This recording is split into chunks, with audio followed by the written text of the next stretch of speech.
Now on Denver 7 News, a 17-year-old shot and killed in Brighton. Now his family is pleading for help as police search for a suspect.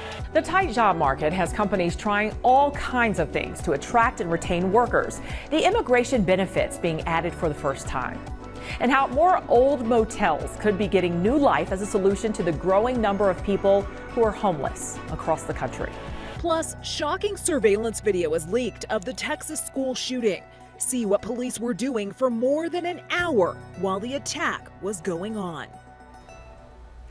Good afternoon and thank you for joining us. I'm Jessica Porter. Tonight, the search for a shooter in Brighton as a family mourns the death of their 17-year-old loved one. This is Josiah Gonzalez. His family says he was shot and killed last night at Ken Mitchell Park.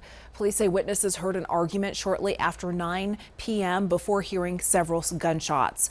While police investigate, Josiah's family went to the park and prayed. In the area, Gonzalez took his last breath. He even called me. They just said I needed to get down to the park. And I already knew something bad in my gut was gonna. I just knew.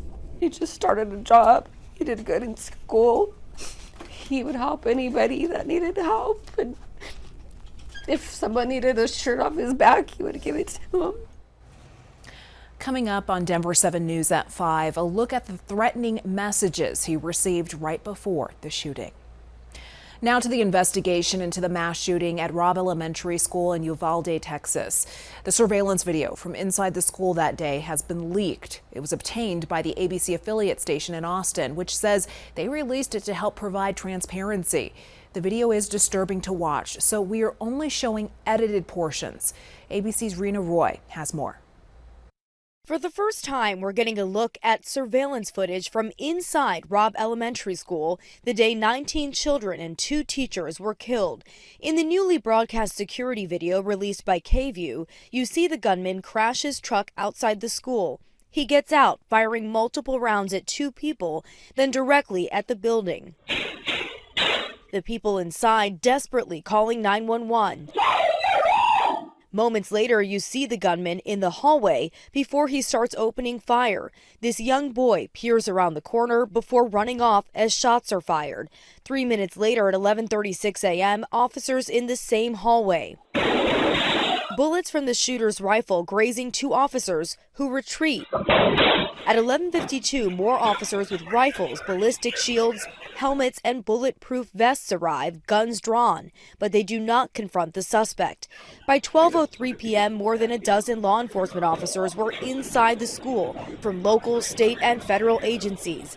48 minutes go by. The shooter fires another 4 rounds, but still no rescue attempt. 12:50, 77 minutes after the shooter entered the school, a team finally breaches the classroom to kill the gunman.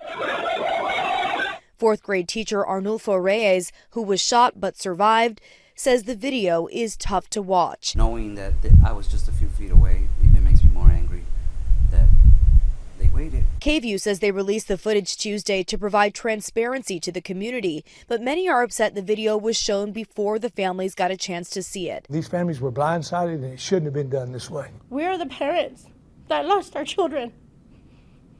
We're supposed to do this together first. Texas officials had been going back and forth on whether to release the video publicly for weeks. Victims' families were scheduled to privately view it this weekend. Rena Roy, ABC News, New York. Rena, thank you. 2 investigations looking into the culture and allegations of wrongdoing in Colorado's highest court have found there was misconduct, but not a quid pro quo. The investigation started after allegations came out that a former employee threatened Supreme Court justices to win a contract bid. There were also other accusations of sexual misconduct within the department. The investigation into the contract concluded that it should not have been awarded to the employee, but stopped short of saying it was the result of threats. This whole department that has such importance over people's lives, I'm really concerned that there may not be checks and balances in regards to what people are doing. But what I can say is, for the most part, I have not lost faith in the rule of law. A legislative committee is continuing to look into these investigations and how to change the discipline process within the judicial department. The Snow Creek fire is now 50% contained. The fire began yesterday outside of Morrison on Mount Lindo near Highway 285. West Metro fire crews are making their final water drops on the flames, and they hope to have it fully contained by tonight. Prices for food, gas, and other essentials were up 9% in June compared to last year. That's according to federal data published today. It's the largest increase in more than 40 years, and it's having a significant impact at the grocery store, where prices are up 12% compared to 2021. There's a very hefty demand out there, and that, of course, is what's sustaining and driving the price increases.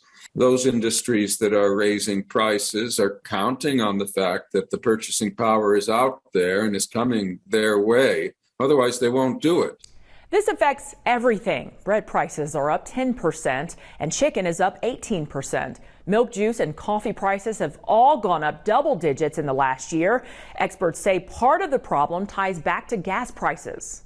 The prices of many commodities, including food, are themselves dependent on the costs of energy products. The simple fact is that they are volatile, partly because some of those other commodity prices are volatile, so they tend to move together. Some analysts believe inflation could be peaking. Prices fell for wheat, sugar, and other commodities last month. Oil and gas prices dropped recently as well. And overall demand is expected to cool off in the near future as the Federal Reserve raises interest rates and makes it more expensive to borrow money. Meantime, as housing prices around the world also go up, it's sparking a cost of living crisis, and it's expected to hit women the hardest. That's according to a new report from the World Economic Forum. It points to the growing gender gap in the global workforce and estimates it will take 132 years to reach gender equality in pay. Iceland and several other Nordic countries were ranked as the most equal. The U.S. ranked 27. Well, the cost of living adjustment for Social Security checks is expected to be a record high next year because of inflation. The Senior Citizens League estimates it will go up 10.5%, or about $175 a month. That's based on the new Consumer Price Index data. Now, before, estimates were around 8.6%. The Social Security Administration will have a final calculation in October.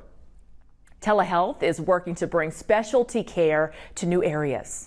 We can get the same level of care as we do in any primary hospital. How the use of teleneurology is growing to help in caring for patients who suffer from a stroke or other neurological conditions. Also ahead, the new Central 70 tunnel is opening in just a few days. We're taking an inside look at its fire suppression system next.